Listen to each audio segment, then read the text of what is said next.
Whether you want to be your own boss or you just need a way to bring in extra cash when your primary business slows down in the winter and you've got a pickup truck and even a little bit of business sense, you could start one of these six businesses that I'm about to share with you. They're simple, they are scalable, and they do not require a massive investment to get started. And with just a little bit of time, effort, and dedication, you can build something that brings in real income and you could also grow it into a full time business if that's your goal. So we're going to break them down. We're going to talk startup costs, how much you can make. And I think you're going to be pretty surprised by a few of these about how cheap you can actually get into them. So before we get started with business number one, which is taking someone else's trash and turning it into profit for you, if you're going to run any service business, then there are three things that you are going to need. First is a way to keep track of customers, send professional estimates, invoices, and get paid fast. QuoteIQ is a free CRM that does all of this for you. And as your business grows, so does the software. And we also know the importance of customer reviews. And with the review multiplier, which is also free in QuoteIQ, it increases the likelihood of getting reviews by 68%. And if you're in business, protecting yourself with business insurance is absolutely essential. It's easy to think that nothing bad is ever going to happen to me. But the truth is, accidents, property damage, and lawsuits can happen to anyone. And without insurance, your business and even your personal assets could be at risk. And then everything that you've worked so hard to build is gone. So I've included a link for a free quote from the company that I use. And that's not meant to scare you, but a lot of people don't think about this when they're first starting up. Now, the last one is important, and that is getting customers, right? You need customers to pay you for your service, and to get the most reach quickly is with video ads. So take a look at qiqads.com, completely custom videos for your business delivered in under 5 minutes so you can start posting everywhere now. Get 40% off all the ads right now. So let's get into business number one, which is pallet recycling and reselling. So the pallet industry is worth about $31 billion in the United States alone. And besides actually assembling the pallets new, there are two main models after they have been discarded, and that is scavenging and salvaging. Now we're going to focus on scavenging because it takes less time, takes less effort. And then I'm going to tell you a story of why businesses like this are called sawdust businesses, which is something that you might be able to apply and implement in your own business. So, what does it take to get started with a business like this? Scavenging involves collecting free pallets from local businesses like nurseries and local hardware stores, anybody that gets stuff in on pallets, and then selling them to potential buyers. Now, salvaging, like I said, adds a little bit more complexity because you repair or dismantle old pallets for resale as wood. And I'll be honest, I've spent about 19 years in the building products industry, and the wood used to make these pallets in the first place is the shittiest wood that you can ever buy. It's basically the leftover scraps that can't be used in anything decorative or structural. So when you start breaking these pallets down, they break, they splinter because they're basically trash. And it takes a lot of time and effort for a minimal return, which is why I say focusing on the scavenging model is better bet for you because all you really need is a truck, maybe a trailer, a pair of gloves, and that's really it. So how fast can you start doing this? Well, the answer is pretty fast if you have a truck, or you can borrow one, or even rent one, and then you can start collecting and selling pallets almost immediately. But just as important as finding sources for used pallets, you have to find somebody that is willing to buy them from you. Now, the first place I would look is the original pallet suppliers, the guys that actually make them in the first place, right? They will buy back pallets in good condition, and so that would be my first stop. You can also sell them on Facebook Marketplace, but probably not in bulk. And there are people that are out there just looking for them for like arts and crafts and other small projects around the house. Now, depending on your location, you might have some other manufacturers of all kinds of things that use pallets to ship their stuff. So I would contact them as well. So do your groundwork first, make sure that you have a free or cheap source for the pallets, and then look for people that are willing to buy them from you. Now, if you wanted to take it even a step further, you could buy a wood pelletizer, okay? That grinds them all up, puts them in bags, and then you sell these to manufacturing facilities that use wood pellets in their process. So what's a startup cost on a business like this, and what are you going to lose if your business fails? And like I said, startup costs are minimal, especially if you already have a truck.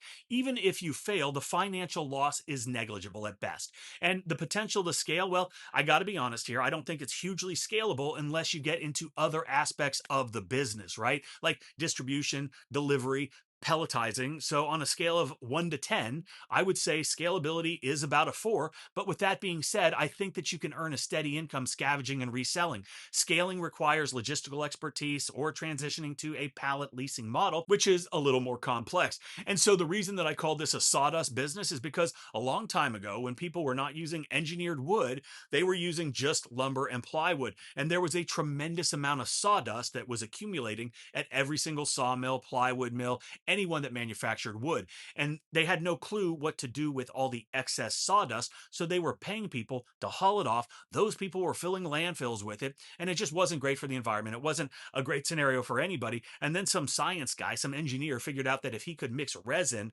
with the sawdust, they could create a new product called MDF, which is medium density fiberboard. Now, this dude took the trash, the leftovers from pretty much every manufacturing process in the world as far as wood products goes, and created an entirely new industry, which is now about $66.7 billion.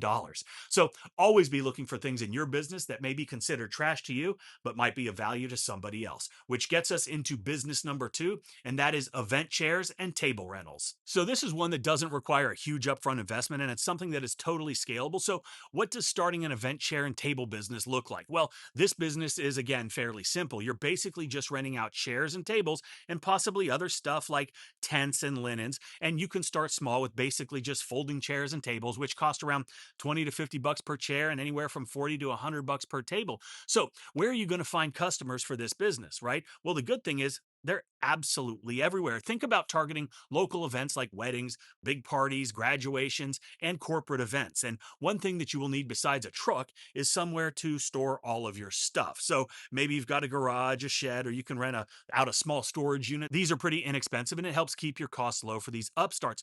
So now you ask, how easy is this to start? And I think it's pretty easy and I think it's pretty straightforward. You start small, you keep inventory levels low, but not so low that you can't go after bigger events. And then you start your advertising and your marketing, right? A Facebook marketplace, Nextdoor, even LinkedIn for those corporate events. And if you promote the business well, you're probably going to start booking jobs pretty quickly. And then you want to network and partner with local event planners, photographers, and any venue that hosts any of these types of events, right? And they're going to help you get your name out there so you can start locking down some of these recurring bookings. And of course, the word of mouth referrals are huge as well. So, how much does it cost and what do you lose if you fail? So, like we said, startup costs can range from $1,000 to $2,000 to purchase a small inventory of chairs and tables.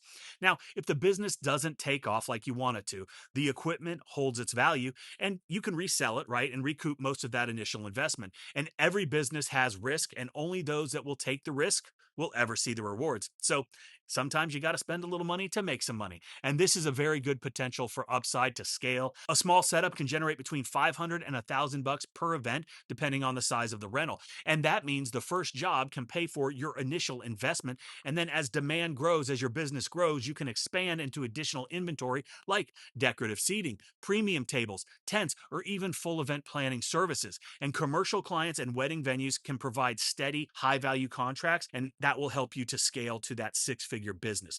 I had a buddy who started the rental business, just chairs and tables, right out of college, and he scaled the business to over $3 million annually when he decided to get into high-end porta potties, right? Not the most glamorous thing, but who really gives a shit?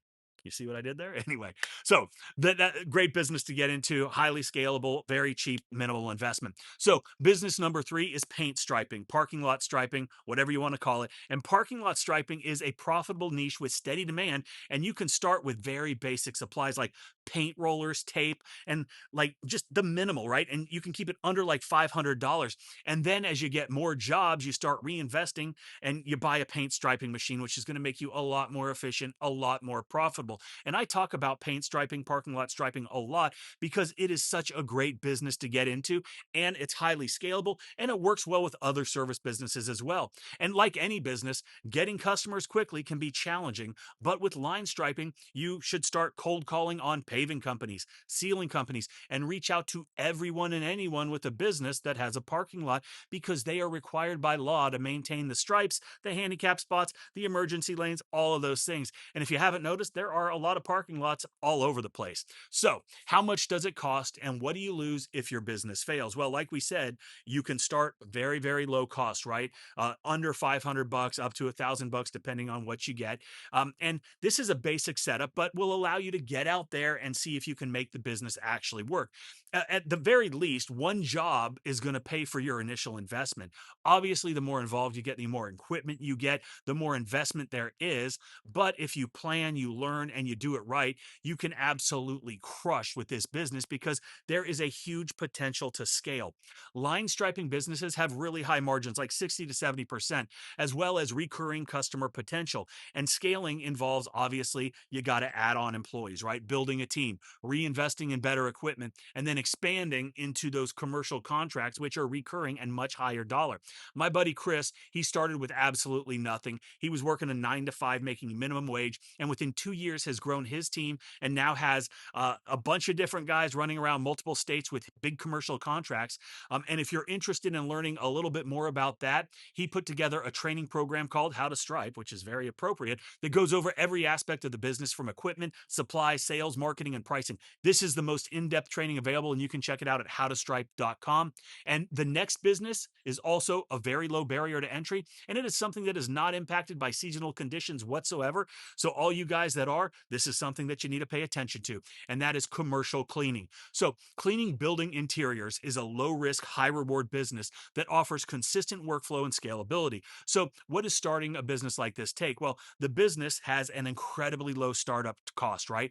Basic cleaning supplies under 500 bucks. And then you start small, you target little office buildings, schools, gyms, daycares, and other small businesses. And then as your demand grows, you can add specialized services like floor waxing and polishing or new construction cleaning, which brings in significantly higher profit margins. And this one is pretty simple to get started with as well. With minimal equipment, hard work, and dedication, you're going to probably be able to secure your first customer pretty quickly, especially if you leverage your connections like your friends and your family, because everybody knows somebody and almost everybody has a job and can give you an idea of who you can talk to at their place of work that can point you in the right direction.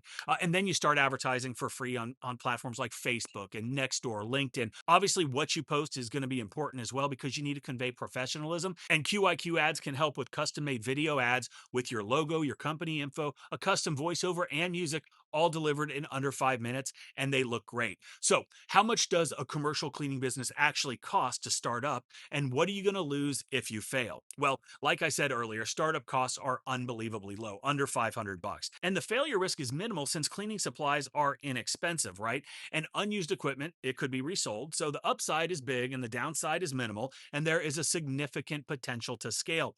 Average cleaning jobs for small offices range from between $200 and $500 per visit. And the best part of this business is the recurring contracts, which ensure steady income all year long, even when it's cold and snowy and nasty.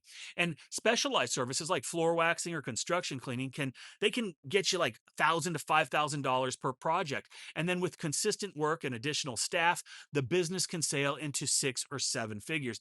I've got a friend named Pat who was running a 6 figure pressure washing business until he shut it down completely to focus purely on his commercial cleaning business. He absolutely loves it, and it's now a strong 7 figure business. And just landing a few big contracts is the key, and they're going to come if you do good work, educate yourself, and understand that this isn't easy. It does involve work, so you gotta put in the time, the effort, and then you got to network like crazy. And this could be a great business to start. So this takes us into business five, which is junk removal. So this is a pretty simple service that can grow into a pretty versatile business. So what does it take to get started? Well, at minimum, you're going to need a truck, you're going to need a trailer, and you can even rent these things just to get started. And then you're going to want to target specific niches like college move outs or residential cleanups.